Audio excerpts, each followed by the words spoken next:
Nicolò Pacinotti dalla Toscana alla terra veronese per provare a vincere e a conquistare quello che sarebbe il 7° successo stagionale.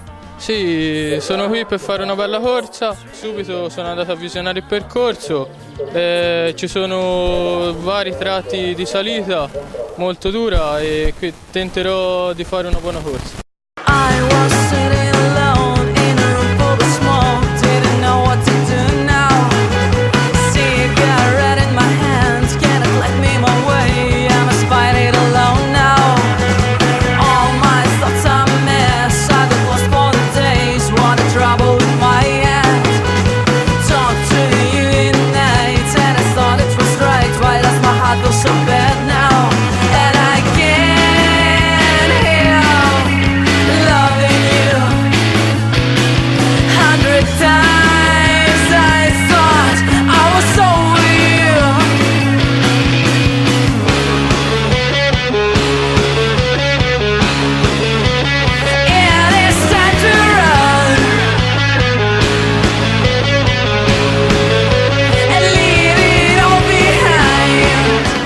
Seconda vittoria stagionale, quando hai iniziato a crederci?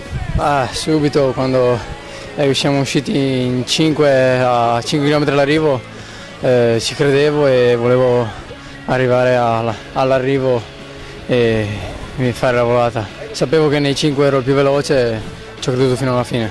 A chi dedichi questa vittoria? Devo dedicarla a quella ragazzina che purtroppo è stata sotto da una macchina in allenamento, una forza Katiuscia e speriamo sia.